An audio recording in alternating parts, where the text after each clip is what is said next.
Hello and welcome to Panglot World Languages, a podcast where we talk about languages from around the world. Today we are speaking with Professor Ghil'ad Zuckermann, and we will be speaking about the Barngarla language from Australia.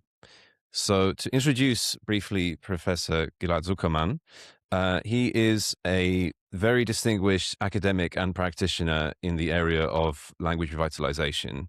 It's almost difficult to introduce in detail because of the many things he's been doing in this field in his life.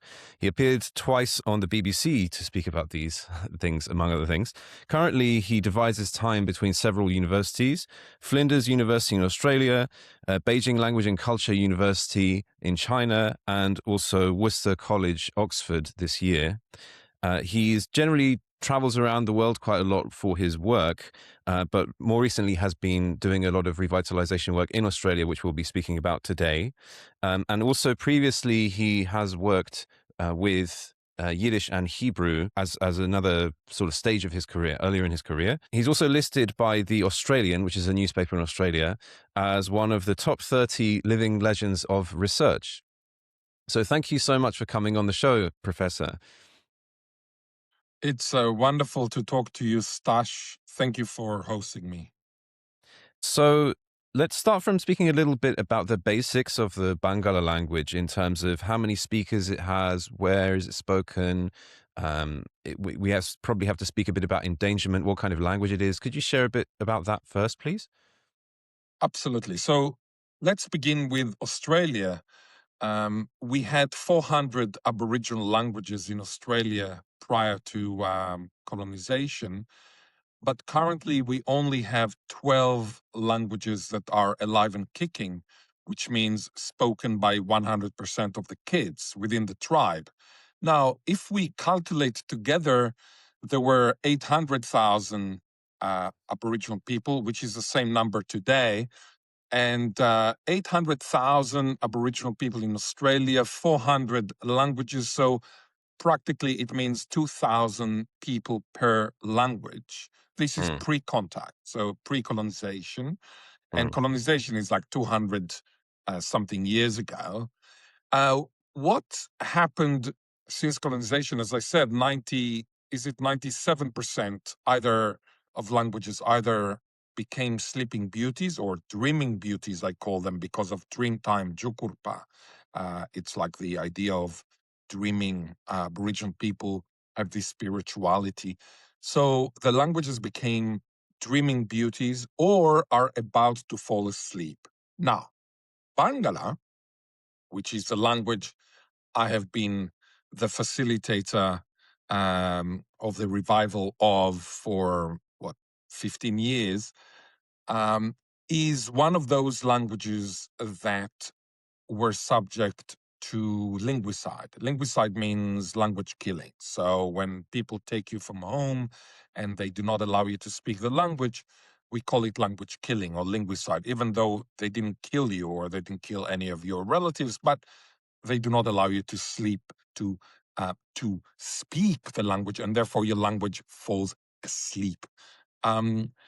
So we had 2,000 speakers before it became a sleeping beauty in 1960. When I started in 2011, we had 0 speakers. So nobody spoke Barngarla. Now, Barngarla belongs to the Turayura family of languages.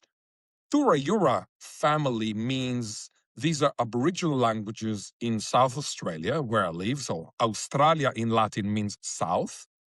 South Australia is Australia Australis. It's like the south of the south. So the Turayura languages are spoken by people whose word for person or for man is either Tura or Yura. And in fact, in Barngarla itself, the word for man is Yura, Yoora, Yura, Yura. And therefore, we say that these languages belong to the Turayura languages. Now, the Turayura language family belongs to a big, huge family of 300 languages that are called the Pama-Nyungan family of languages. And any person who knows about Aboriginal languages in Australia has heard of the Pama-Nyungan languages. Now, if you look at the Australian map, which is kind of like a rectangle, I mean, it's not really rectangle, but it's like that. The Pama are the languages in the northeast near the Torres Strait Islands, for example, Bamaga, Cape York, and the Nyunga are the languages in the southwest, like Perth. In fact, Nyunga is the language spoken in Perth. Now, Pama-Nyungan is a merism. Merism means an expression that uses the extreme points to refer to the whole. So, Pama-Nyungan means not only the Pama languages, which means the languages in which the word for man is Pama, not only the Nyunga languages, which mean then the languages in which the word for man is Nyunga, but all the languages in between as well. So it's a little bit like in the Old Testament, when Genesis 1:1, Bereshit bara Elohim et hashamayim ve'et haaretz, va'aretz hayta tohu vavohu. Bereshit means at the beginning of, bara Elohim created God, et hashamayim ve'et haaretz, the sky and the earth, but actually it doesn't mean sky and earth. It means world. It's a merism that refers to the entire world, meaning the sky, the earth, and anything in between, etc. Va'aretz hayta tohu vavohu. Tohu vavohu means, and the land was nothing. There was nothing in it. Now, merism in the Bible, for example, when I say the old and the babies, what I mean is also 54-year-olds, 45-year-olds, 32-year-olds. It means everybody, but still we say zaken v'taf, like the old and the babies. So merism, if I come back to Aboriginal Australia, Pama-Nyungan means all these languages between Pama and Nyunga, including Pama and Nyunga. However, there is another non-family. Let me explain. These are the non-Pama-Nyungan languages. According to its definition, according to its name, ipso facto, this is not a family because this is the languages that are kind of classified because they are not Pama-Nyungan. So there are many families. And these are fascinating and multifaceted Aboriginal languages that we do not know exactly where they're from, in the sense that we all know that Aboriginal people walked from Africa at least 51,000 years ago. We know that. And we know also that they arrived in the north and then they went counterclockwise and clockwise and met in Barngarla land where I am working. So Barngarla land, it's like Eyre Peninsula. And they met there 47,000 years ago. And only then they went to the outback. So like Uluru, which is this huge stone, huge rock, the red rock, is in the middle of Australia. Unlike what some Aboriginal people think, they are not from there. They came there after they saw all the beaches, all the coast, because Aboriginal people who came from Africa were very clever. They knew that there were fish as well along the coast. And only then they moved inside. So we know it from DNA research. Coming back to Barngarla, the endangerment when I started was complete in the sense that it was a sleeping beauty, dreaming beauty, walking dead, no longer spoken language. So before we continue, would it be okay to ask you to say a little bit, just so that people can hear the language? I think people would really appreciate hearing a little bit. Would you be able to say something a little bit in the Barngarla language for people to hear? Absolutely. Firstly, let me start with saying something in the language of Adelaide, where I am right now. I'm right now in Adelaide. So according to kind of protocols, I need to acknowledge the country of the Kaurna people. Now, the Kaurna language is actually a Tura-Yura language, which is related to Barngarla, a little bit like, say, we speak English now. but from what I say, you would understand a lot if you spoke German and if you did not study English. So, for example, when I say that I saw a deer, D-E-E-R, you can link it to Tier, T-I-E-R, which means animal, because a deer is a type of animal and it's the same word. Or when I say that I go to a hound, to watch the race of the hound race, you can say, oh, in German, the word for dog is Hund, H-U-N-D. It's the same word as hound, etc. So, Barngarla and Ghana are related. So when I speak in Adelaide, I always say, Naglu tampinti Ghana miuna yakta matanya wamatandanyaku. Let me say it again. Naglu tampinti Ghana miuna yakta matanya wamatandanyaku. Now, you have to look at my mouth because what you see is exactly what you have in Barngarla. These are retroflexes. So, Barngarla, Barngarla. It's a little bit like how Indian people speak. Like, would you like chicken tikka? Indian people, they always have this retroflex, Yeah, so that's a Barngarla. curling And of the tongue backwards. Yeah. Exactly. So you curl it up. And what I said now is Nadlu, we, Tampinti, no. Nalu Tampinti Garna means Garna, K-A-U-R-N-A, pronounced Garna. Please note that there is no difference between G and K because in Aboriginal languages like Barngarla and Ghana, G and K are what we call allophones of the same phoneme. So in other words, there is no distinction. It's a little bit like in English, if I say ma, ma, ma, ma. I mean, it's the same thing. Like it means mother. It doesn't matter. I mean, the tone in English does not change the meaning, whereas in Chinese, the tones are a distinct phonemes. So in Barngarla and in Ghana, whether you say Kana, Ghana, it will not change the meaning. So I say Ghana. So Nadlu, we. Tampinti, no. Ghana, Ghana. Miuna. Miuna means people. In Ghana. Now, Ghana is an exonym, which means it's the name given to the Ghana people by external people, and it means people in their language, which is a dialect of Ngaringeri. So, Nadlu Tampinti Ghana Miuna, we know Ghana people. Nadlu Tampinti Ghana Miuna, Yakta. Yakta means land, and in Bangla, the word for land is Yarda. Yarda. You can see Yarda, Yakta, similar. So, Nadlu Tampinti Ghana Miuna, Yakta Matanya, owners, landowners. So, Ngadu Tampinti Ghana Miuna Yakta Matanya means we know Ghana people, landowners. And the last bit is Ngadu Tampinti Ghana Miuna Yakta Matanya Wama, plain, as in Plain. Tanda Nyaku. So Tandanya is the name for Adelaide in Ghana. Tandanya is what we call portmanteau blend. So like you eat with a spoon and a fork, it's called spork. And you eat a breakfast lunch, it's called brunch.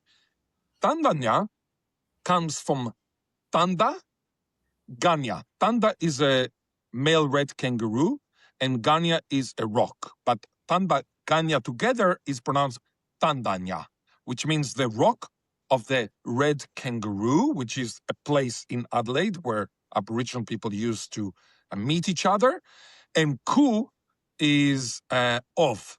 So, Nadlu tampinti garna miuna yakta matanya wama tandanyaku, we know Ghana people, landowners, plain Adelaide of, meaning they're landowners of the plain of Adelaide. So we know that the Ghana people, or we acknowledge that the Ghana people are the landowners of the Adelaide plains. This is acknowledgement of country. Now, if I needed to say this acknowledgement in Barngarla, meaning had I been in Port Lincoln or in Port Augusta, which is in Eyre Peninsula. By the way, Port Lincoln is called Galinjala. So Galinjala is the name for Port Lincoln in Barngarla, and Port Augusta is called Gudnada. Gudnada. By the way, you see that there is also what we call interdental. So Gudnada, da, da, da. So you put the tongue outside. If I needed to do the acknowledgement, I would have said something like Narinyalbu, Bangalamada, Nai Yurari, Yardalga, Wardanalga, Gawilga, Indu. So we are the Bangala people, the first people of this country, of the sea and the water. So not only of the country, but also of the sea and the water. So there is Wardana is like the, so Yarda is land, Wardanya is sea, and Gau is water. So Bangala people, for them, it's very important that they actually see people, because there are many stories about Bangala, and these are amazing stories, that they sing songs to the sharks and the dolphins. And the sharks and the dolphins listen to the songs and they come towards them, and then they bring all the little fish, and then they have traps, the Bangala, and all the fish, the little fish, are trapped in these traps, and then they come. This is how they fish. And this is called singing to the sharks. Yeah, I've written an article about singing to the sharks. So Bangala people, for them, it's very important to be part of the sea, not only of the land. The only problem in Australia is that legally, Aboriginal people have no power over the sea. Only they can get native title over the land. And it might bring to mind another country that I have been involved in, and this is Aotearoa, the land of the long white cloud, also known by some Maori people as the land of the wrong white crowd, model upon long white cloud. And in Aotearoa, the Maori, of course, are only 700 years old, in New Zealand, so they're very young in New Zealand, whereas compared with 50,000 at least years of Aboriginal Australia. The Maori, I have friends who told me that the government saw a Maori fisherman in the North Island, and the government official told him, "Excuse me, you're not allowed to fish because you don't have a fishing permit." And he said, "Well, this is my lake. This belongs to my ancestors." And the government, it's a true story. The government official said, "Sir, maybe the basin belongs to you, but the water belongs to the government of New Zealand." So my friend told me that the Maori said to them, "Okay, I'm giving you a week to get all your water out of my basin." That's a true story. And of course, it's impossible. So then they allowed him to fish. So coming back to Barngarla, they want to own the water as they used to, but for example, they cannot fish for abalone. Do you know abalone? It's a very tasty thing, and it's very expensive. They're not allowed. There are some legal issues about it. Mm-mm. So you came in 2011, and there were 0 speakers of this language. I presume there must have been some people who were interested in bringing this language back. This is reviving a language from nothing, which is a bit of a different thing to revitalizing a language, I guess. Or that I would imagine So it feels very different. Actually, Stash, I would like to say that I look at revival on a cline, and what we are talking about is the most severe case, and this is called reclamation. So reclamation is of a no longer spoken language. Revitalization is of a language that has native speakers, but it's severely endangered, like Adnyamatna, which is another language of South Australia, in this case, the Flinders Ranges. And I have a friend who is an Adnyamatna speaker, native speaker, and he helps the Bangala people to pronounce their retroflexes, and I bring him to my workshops because he's Aboriginal, he looks Aboriginal, and he helps me to teach them how to pronounce the consonants that they themselves had in Barngarla, just as he has in Adnyamatna. So the invigoration, so like Irish and Welsh, I mean, you do have many native speakers, but still, or even Maori, but it requires a lot of work. It's endangered. Don't think that Irish, Welsh, Maori are not endangered languages. They are absolutely endangered, and they need reinvigoration. So on this line, I see reclamation of Barngarla, revitalization of Adnyamatna, and reinvigoration of Welsh. So that's a climb. Mm. So when you have 0 speakers at the beginning, how do you begin? Like, what did you do first when in that situation? Okay, so the first thing, that's a very good question and a very kind of important question. And the first thing I did, I invited 5 Barngarla elders, Barngarla leaders and elders to my office. I was at the University of Adelaide at the time, at the center of Adelaide. And that was 2011. I was already a year the endangered languages professor, so endangered that I was the only such professor in Australia. So endangered languages professor, the endangered qualifies both the languages and the professorship. And in fact, I decided to resign 2 years ago. So I have actually acted according to the endangerment of my professorship, and now there is no endangered languages professor, unfortunately. So I told these 5 Barngarla people, I discovered a dictionary written by a Lutheran missionary from Dresden. His name was Clamor Wilhelm Schumann in 1844. So that was what, like 170 years prior to the meeting, approximately. And I, as an expert of what I call revivalistics, which is the science of language revival, and also as an expert, as you beautifully mentioned earlier, of the Hebrew revival and of the Yiddish survival beneath what I call Israeli, or the language of Israel, as an expert of language revival, and especially language reclamation, meaning the revival of a no longer spoken language, as we've just said, I am capable of teaching you that sleeping beauty with the aim of improving your intellectual sovereignty, your spirituality, your cultural autonomy, your well-being, your mental health, and your soul, metaphorically speaking. They told me, and I quote, Stash, "We have been waiting for you for 50 years. That's what they told me in 2011. Remember, they lost the language 50 years earlier.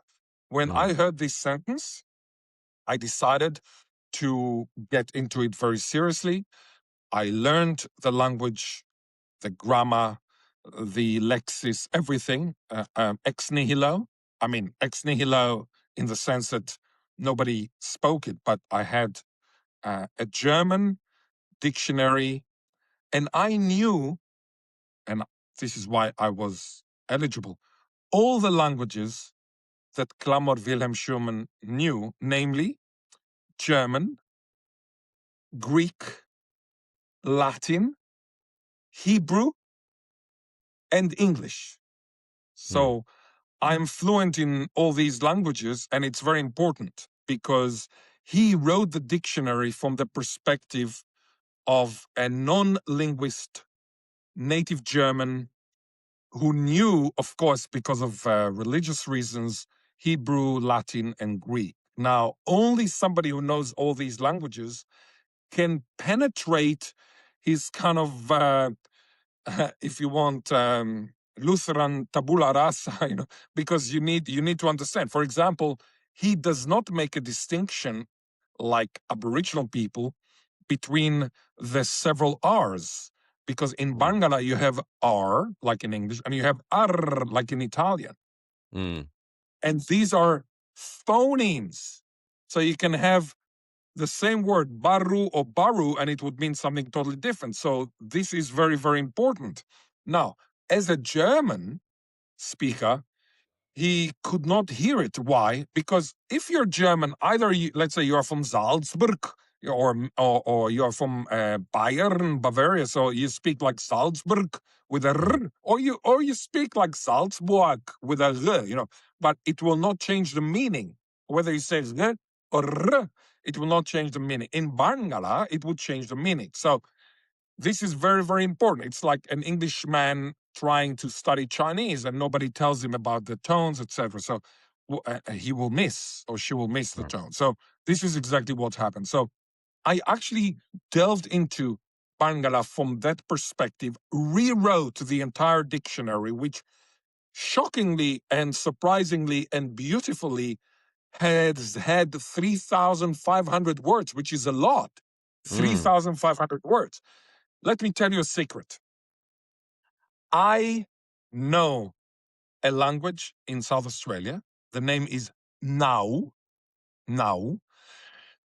We only knew 3 words from that language. 3 words. And I will tell you the words because I know them all. So let me see if I remember. So, Gardu, Gardu, with a retroflex d, Gardu, means Aboriginal person. Yanmura, Yanmura means white fellow, white person. And Maldabi, Maldabi means devil. So Gardu, Yanmura, Maldabi. That's it. But believe it or not, I'm not in touch with the tribe.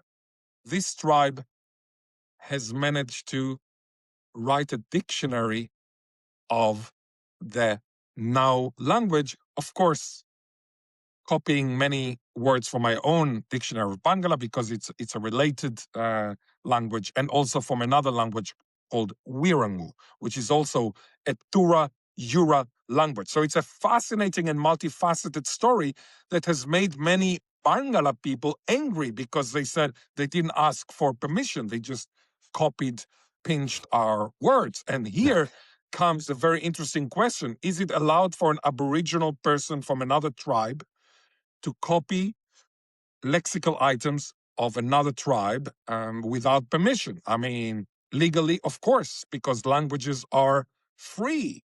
But in Aboriginal ethos, in Aboriginal ethics, I am not allowed to speak Barngarla outside Barngarla land, or sometimes without Barngarla people. And therefore, I'm very cautious. So, for example, you asked me about Barngarla.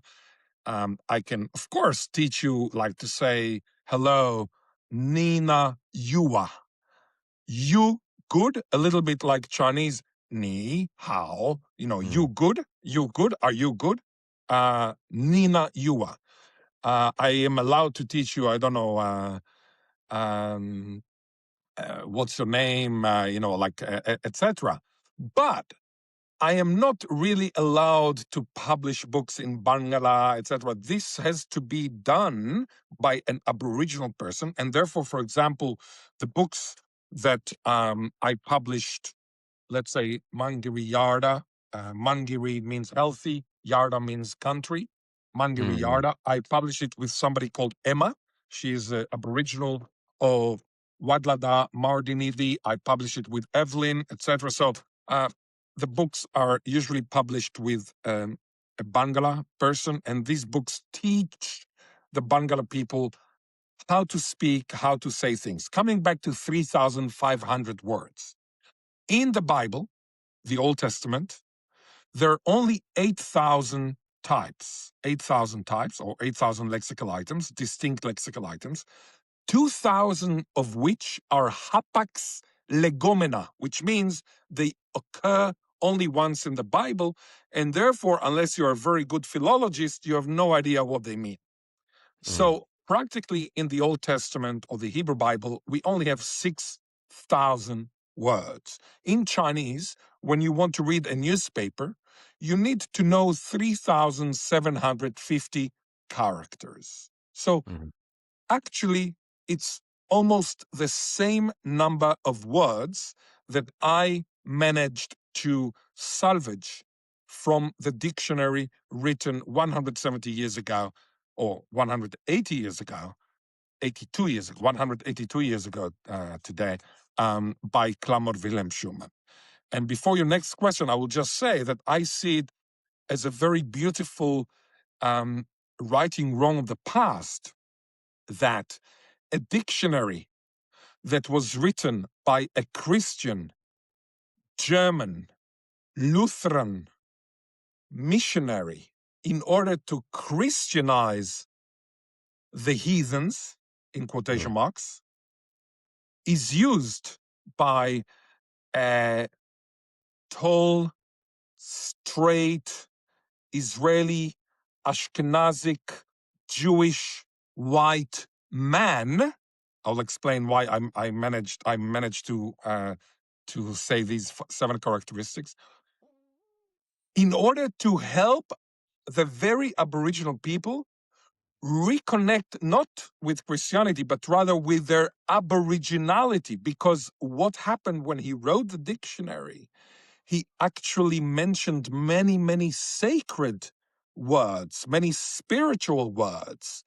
And without his dictionary that was aimed to Christianize, it was a tool for Christianization, we would have never been able to reconnect the Barngarla with the Barngarla spirituality. So I see it as a very beautiful kind of righting the wrong of the past. Now, I mentioned tall, straight, Israeli, Ashkenazic, Jewish, white man, because these 7 characteristics otherwise in this world currently would be considered like an abomination. Like I'm talking about the, like the kind of the hyper woke.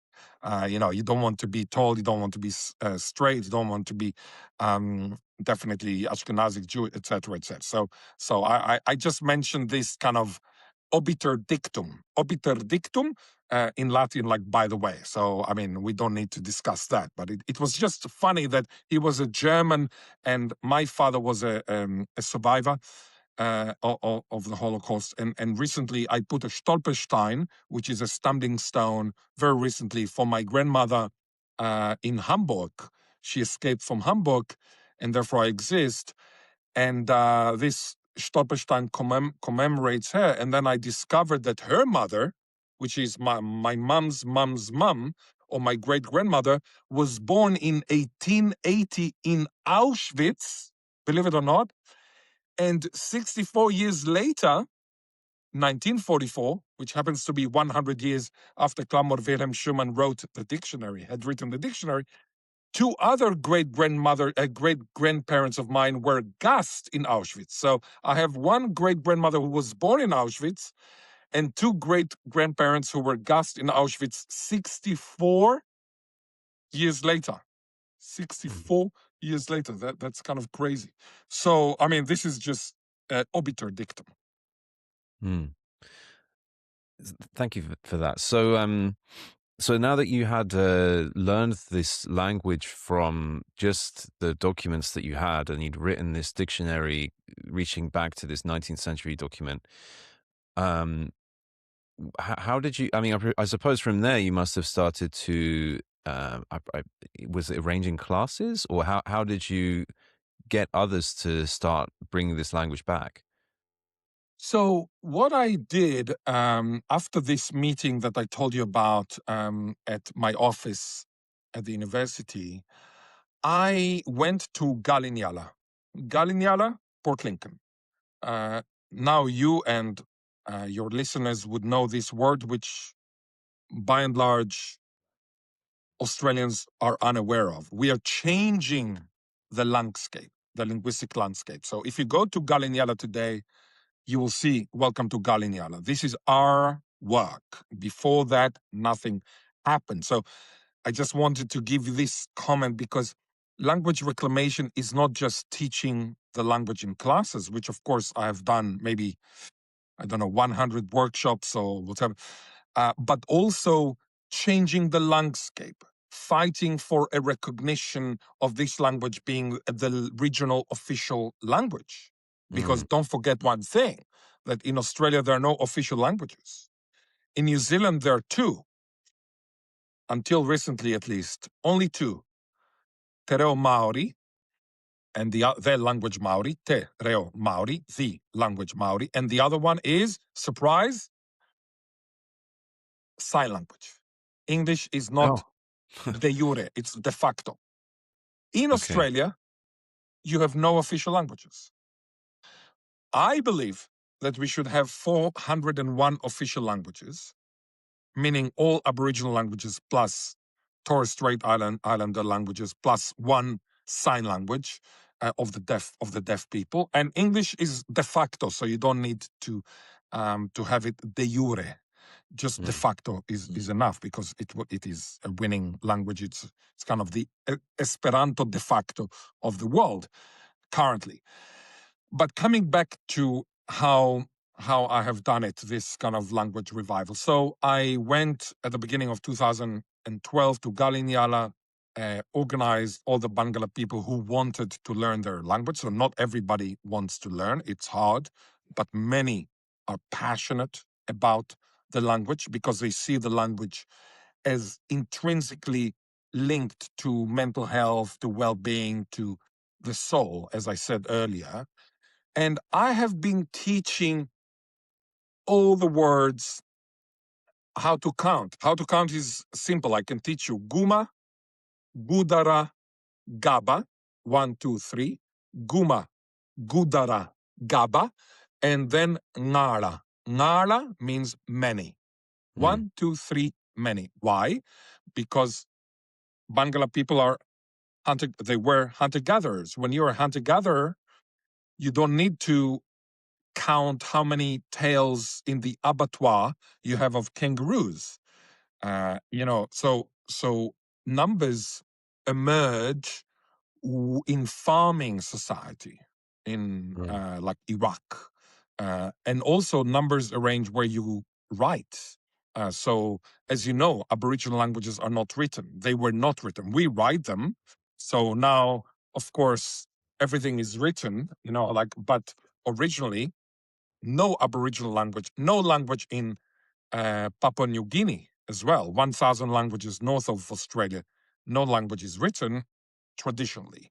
So let me remind you that most languages in the world are not written traditionally. So we are in a minority. Hebrew, English, Chinese, we are in a minority. Now, coming back to what we were talking about. So I was teaching the numbers, then I was learning and teaching the pronouns. I don't know if you're aware of it, but Barngarla is mind-boggling when it comes to pronouns. So we said in numbers, only 3 numbers. But in pronouns, because kinship is very important, how I'm related to you. Am I allowed to marry your sister? Am I allowed to have sex with your mother? Whatever. So if you are my sister's child,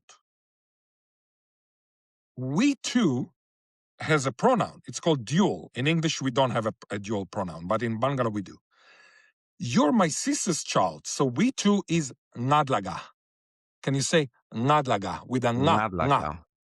Yeah, ngadlaga. You see, English people, they find it hard to say nga, although they have it in Long Island,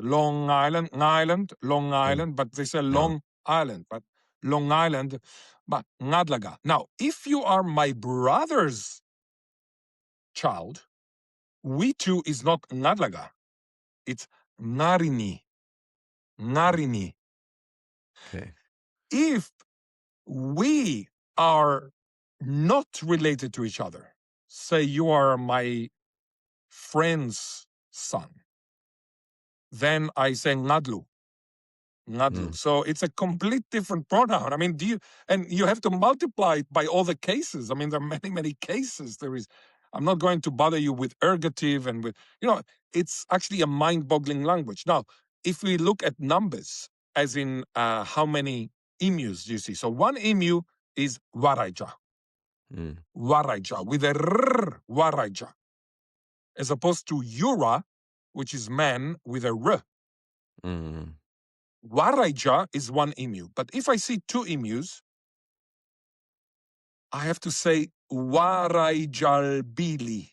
Waraijalbili. So albili is a dual suffix. If I see 3, 5, 10 emus, I say waraijari. Waraijari with a r and r. Waraijari, as in plural. But now sit down. If I see what we call in Australia heaps of emus, or a plethora, or many emus, a cornucopia of emus, like I see 20 emus. Yeah. I have to say, I cannot say waraijari, which is a plural. I have to use the super plural. If you want Übermehrzahl in German, I mean, that's my term. Waraijalyarana. Again, waraijalyarana. So we have waraija, waraijalbili, waraijari, waraijalyarana. Now, This is if you actually, say that's the mina, first time I've yeah, heard of a grammatical number which is just like specifically for if there's loads and loads of something. I mean, I've heard a lot of weird grammatical numbers. Like, I think one of my favorites I've heard so far is something called unexpected number, where there's a special morphology, like a special word ending for if you say, like, you know, this animal has 2 legs or this animal has 4 legs, you use like the normal plural or dual maybe. But then if you dual in the case of 2, but then if you say this animal has 3 legs, you have to use yes. a special kind of plural to say, isn't it surprising it's got 3 legs, kind of thing. So that's a That's weird number thing. amazing. I haven't And do you heard this remember kind of giant thing which before. language it was? I don't actually remember. So I got this because I was really inspired by a paper by Evans and Levinson called the Yes, about I it know. was kind of against I know Nick Chomsky. Evans. What Yes. was it? It was something like the myth of language universals. Yeah, that's it. I really enjoyed this paper, and basically what it is like a list of loads of different weird language features that make it. They were trying to say it's hard to support the idea of I'm not going to go into generative linguistics right now, but basically Yeah, so I mean, yeah. practically, Nick, I remember where they wrote the paper because I discussed it with Nick a little bit, and he told me, I mean, the paper is against Chomsky practically. Yeah. Yeah. But it's just like there were lots of examples of weird grammar features. I really enjoyed it there, but they didn't mention this thing that I don't think they mentioned this thing that you described. This is the first time I'm hearing about it. That you No, can have a kind of they super haven't, they plural. didn't mention it because I had not published at the Oh, time right. anything So this is new about it. well, So, you know, the first time we're hearing, you know, it's a new finding, I guess, to know about this. and also, by the way, I don't think that anybody has heard of the ngadlaga ngarini, which means that the dual pronoun depends on whether or not we are related to each other through a woman or through a man. So Yeah. I'm not talking about if you're a woman. I'm talking about if you and I are related to each other through a female. So it's different from, say, we two, I am a male, you're a female, Yeah. or I'm male, you're male. Like in Israeli, you know, we say ani ohev otcha, you know, I love you, as you know, like you are male. So I cannot say like in English, I love you, and you never know whether it's a male to a male, female to a female. This is why, for example, homosexuals or say non-binary or whatever in Israeli, they have a problem because when you say I love you, you must specify whether you're a male or a female. I, meaning oev is male, oevet is female, otcha is male, otach is female, you, so ani oev otcha. And but I know a non-binary person who actually asked me to talk to them in kind of in between. So instead of saying ani ohev, which means masculine, and ohevet, which is feminine, they wanted me to say ani oheve. So not ohev, not ohevet, but oheve. Oheve is in between ohev and ohevet. And Is that oheve. made And up, or is that originally? Did that made up. pronoun exist before, or did they make it up? It's made up. And as far as I remember, I mean, I've never read an article who mentioned it. So this is the first time somebody mentions it in the podcast, or as far as I know. But so I am capable of talking to that transgendered person. She's a woman who became whatever, non-binary, and I am capable of saying kotev, ate koteve, koteve instead of kotev, which means male writing, or kotevet, which means female writing. So I would say you koteve. Mm. It's like in between. Right. It's It's funny. convenient that there's a way of doing that, I guess. But yeah, sorry to interrupt you about the plot. I was just really quite excited about the grammatical number. I mean, the pronoun stuff is also really amazing. Literally a few days ago, I was at a conference where somebody was telling me a little bit about Australian language, some of the features of Australian languages, and said that there's these absolutely nuts pronoun systems. But I didn't hear about the specific type that you're describing now, but just No, I've never heard yeah. of any other language, only Barngarla. But I don't know I don't speak 7,000 languages. I'm fluent in Not many, yet. but but yeah, the he told me that in some Australian languages that again I don't remember the names of them, but he told me that in some Australian languages that it's necessary to that it's like you need to they have a number of I'm not sure if they're called tribes or sort of clans or something. I think it's clans, and then you need to be a yeah, member of a clan in order for people to know how to address you. If you're not a member of a clan, they don't have a way of talking to you. So as soon as yes, this person started working with these people, they immediately just decided to assign him to a certain clan, so that they yes. had linguistically could even talk to him. Because otherwise, if he wasn't in a clan, it was like impossible to use the grammar. So anyway, Yes, yes, yeah. yes. I mean, the most kind of accessible example from that realm is the mother-in-law language. Geobo, yeah, Yeah. So either you do not address her at all, or when you address her, you need to use other forms or other words. So I mean, to make it kind of easily accessible. Let's say, when I talk to my mother-in-law, I would not say begin. I would say commence. Should we yeah, commence instead of begin, etc. But yeah. or things like that. I mean, a little bit like that. But sometimes you're not allowed at all to talk to somebody who from that kind of Mm, mother-in-law. So it's called mother-in-law language. Yeah. yeah. Yeah, that was what actually this I read a book by R.M.W. Dixon I don't know, almost 20 years ago. But anyway, a long time ago, and it was one of the things that got me excited about linguistics was just hearing about the mother-in-law language. And anyway, but anyway, a bit of a tangent, but I'd like to come back to asking you, because you said you've shown us already that you've been writing books in Bangala, actually. So could you share a bit about the books that you've written? Yes. So the first one is called Speaking Bangala Together, or Bangarlidi Manu.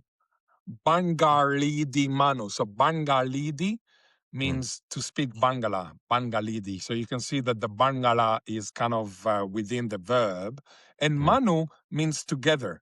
But it's funny because subconsciously, maybe I'm just noticing it now, I might have thought of Imanu. Imanu in Hebrew means with us, mm, Imanu. mm, So I mean, it just reminded me. It's very funny because when uh, when when here Mangiri, it reminded me a little bit of mangiare in Italian. So it's wow. kind of funny that the more languages you know, the more associations you have.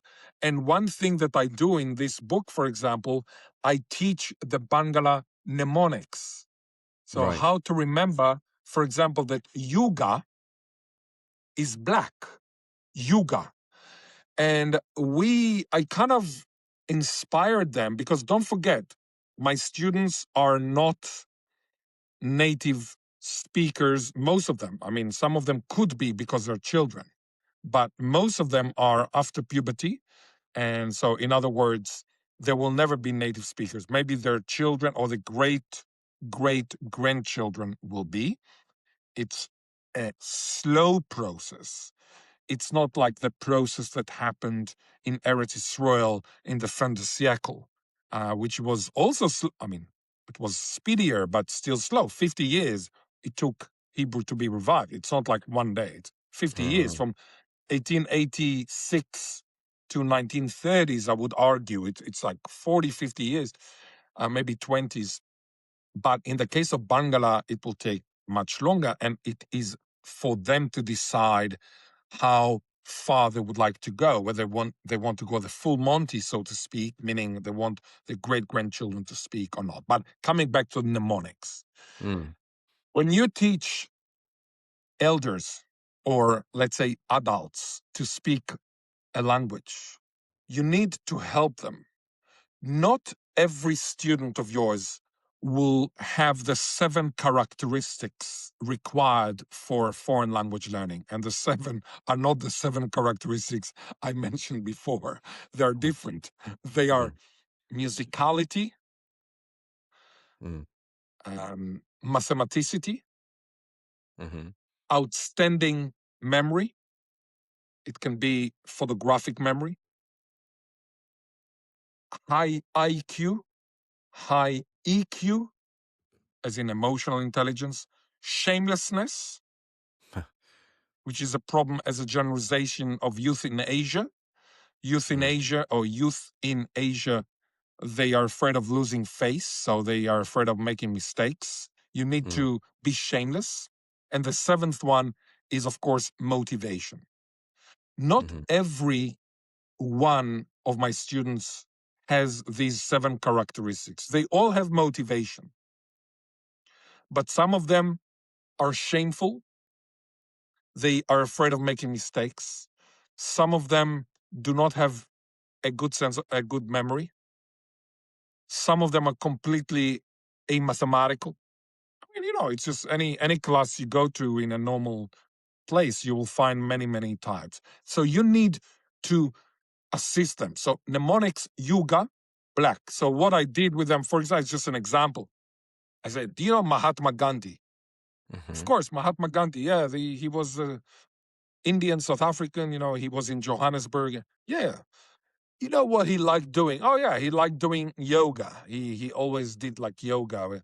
And was he a white person? No, he was a black fellow. Okay, black yoga, yuga. So black yuga, black. So now when they say yuga, they think of Mahatma Gandhi, who is a black person from their perspective. I mean, in some woke culture, you're not allowed to say black because it's politically incorrect. But I saw, apropos Emma, it was very funny. Emma, who wrote a book with me, she said on Facebook, as a black woman, I would like to tell you that this, and somebody, a white woman from Melbourne, said, excuse me, you're not allowed to say a black woman. It's politically incorrect. And she said, but wait a second, I'm a black woman, so shut the up, And the woke said, no, you're not allowed. You're not allowed to. And I found it very funny that a black woman wanted to say black woman, and the other person decided for her what is correct and what is incorrect to say. So, I mean, okay, you will not find more, how do you say, like venting from me on this kind of hyper woke thing. But coming back to yoga, so this Bangali Dimano introduces many important words, and it introduces how to count. It has a very nice thing here. It's the birth order. So I taught the Bangla people something that suddenly clicked. So I told them that if you are the 4th born child, you receive traditionally a name. Oh. If you are the 4th born child and you're male, your name is Muni. If you're female, your name is Munaga. Hmm. Now, when I said that, and I will give you the list. So it's from 1 to 9. So if you're male, Biri, Wari, Guni, Muni, Yari, Mili, Wanguyu, Ngalai. So first you find out what is your number, and then you find out what is your sex. So if you are female, then it is Gardania, Wayuru, Gunda, Munaga, Marugu, Yaranda, Milaga, Wangudu, Ngalaga. So suddenly when I teach them this, suddenly one guy says, wait a second, Muni is what my mother used to call me. And I never knew why she used to call me Muni, although it's not my official name, like his passport name is different. And then it turns, I said, but are you number 4? I said, yes, I'm number 4. So look, I told you that these people, they were not native speakers, they didn't speak the language, but the mother, his mother, who is alive, she somehow remembered that Muni is number 4. I don't know whether her mother told her before she died. I mean, she's obviously dead now, the grandmother, but it's kind of shocking that when I told them this from this book, some people told me, shit, we know this. I mean, we didn't know that, but now we understand. So, and then I taught them here all the body parts, like Gaga is head. We sang Gaga, Wiri Bura, Idna. There is no toe. Oh, So his Gaga, finger, Wiri the foot Bura. finger. No, it's foot. Idna is foot. Oh, There is no toe.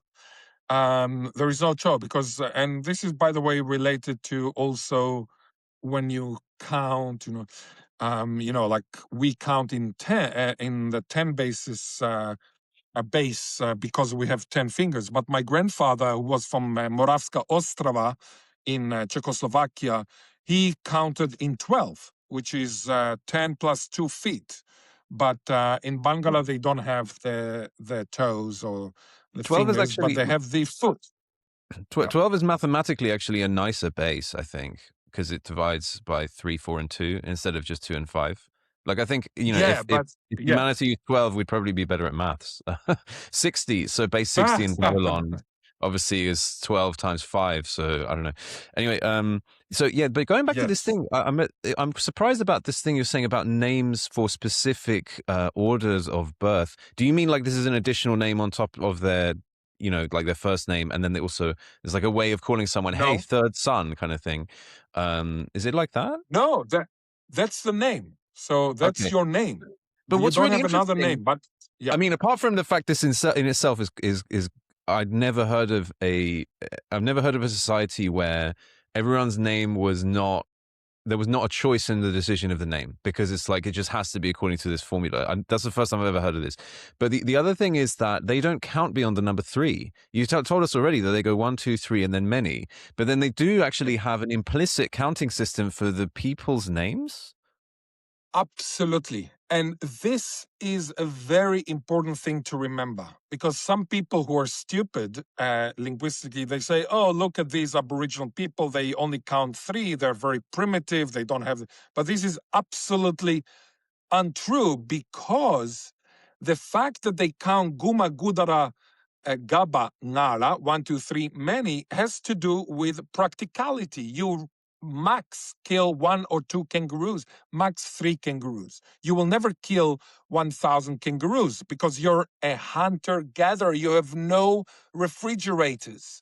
Now, whenever somebody tells me that Aboriginal people had agriculture and farming, and I'm not getting into politics, but I know that it's palpable poppycock, because, at least in Bangala, because if they had farming, they would have had a lot of, they would have had to count kilos. And what is the beginning of writing if not counting how many units of wheat you sent from Iraq to Israel 5,200 years ago, after Yeah, you had thieves who stole half of the wheat, and then you say, shit, I'm going to write down how many units. That's the beginning of writing, resulting in Shakespeare, Old Testament, etc., etc. But coming back to Aboriginal Australia, yeah. because some of them had many children, some, it's not that common, but some of them, they of course counted, and it was relevant because of the kinship and the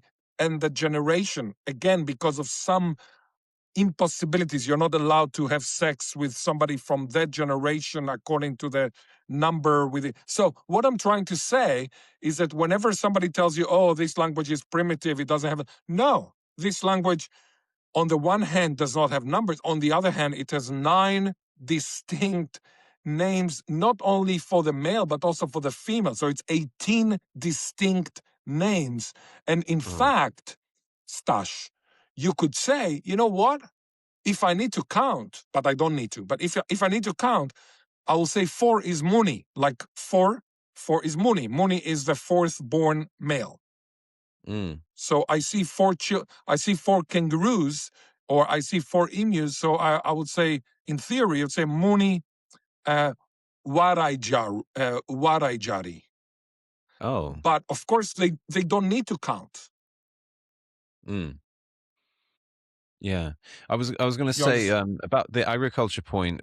I mean, there are Aboriginal people who agriculture in Papua New Guinea. It's like that sort of thing leaves a very clear trace. I mean, you know, I would be quite surprised if you'd need to do archaeology or something to figure out whether people did, if people do agriculture, they do it, and you can see them doing farming. So I'd be surprised. Anyway, I'm not an expert on Australia though, so I'm not making too strong claims Look, here. I will just tell you, if you're interested, that there is a big debate in Australia today about this very topic. I will summarize it for you. There is a guy called Bruce Pascoe, and Bruce Pascoe published a book called Dark Emu. I mentioned emu, Waraija, you know how to say it in Barngarla. And Dark Emu argues that Aboriginal people were farmers, just like white fellas. I have a friend called Peter Sutton, Sutton. He's an anthropologist and a linguist. He and his colleague published a book against this book, practically arguing that Bruce Pascoe's book is inaccurate. And this is a big thing. Of course, these days, because universities are becoming anti-intellectual, in the sense that you're not allowed to say anything that might, be kind of offensive, or might offend somebody, etc. It's very hard. But I will just tell you that arguing that somebody is exactly the same as somebody else might actually betray a subconscious bias that the first person is not as advanced as the other person. Whereas practically, from my own perspective, hunter-gatherers are healthier than farmers. If you look at the way that we eat as a generalization like hunter-gatherers, except that we have breakfast the day after, and therefore we suffer from overweight, obesity. So, in other words, a lot of diseases today are the result of farming, because it allows us to eat kind of too much, practically. So there are many, as you know, I mean, keto and other diets, they look at how hunter-gatherers ate, and they say that it's much better to eat meat and proteins.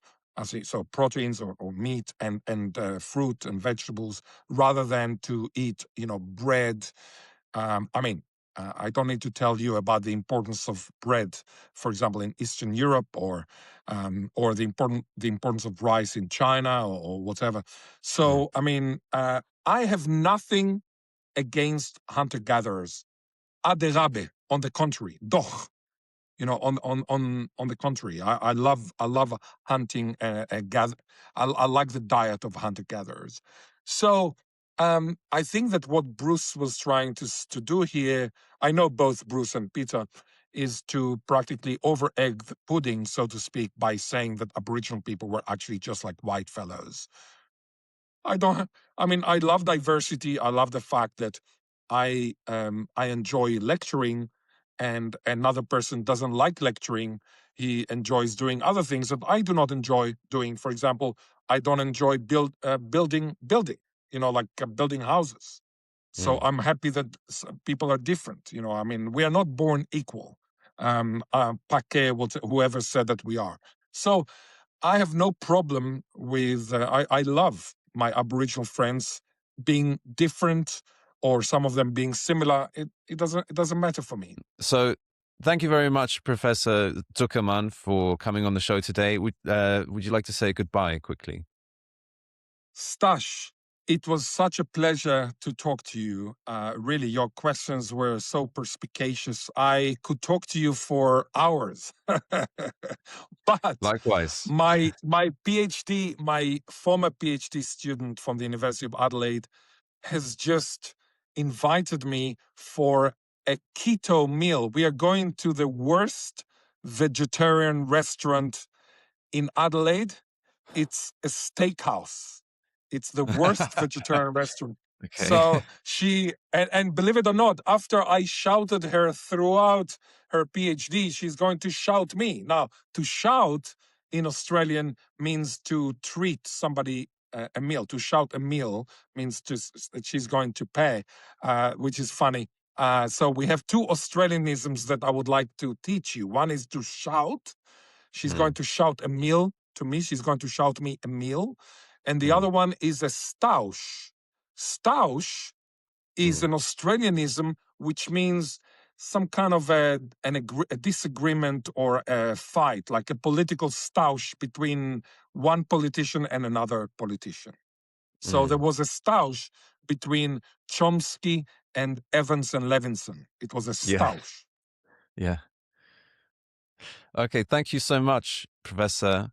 This has been Panglot World Languages. I hope you've enjoyed it, and I'll see you in the next episode. Before we close out, I'd like to mention one more thing, which is Professor Ghil'ad Zuckermann's book, Revivalistics. It's published with Oxford University Press. I'll read the description for you from the website. In this book, Ghil'ad Zuckermann introduces revivalistics, a new transdisciplinary field of inquiry surrounding language reclamation, revitalization, and reinvigoration. Applying lessons from the Hebrew revival of the late 19th and early 20th century to contemporary endangered languages, Zuckermann takes readers along a fascinating and multifaceted journey into language revival and provides new insights into language genesis.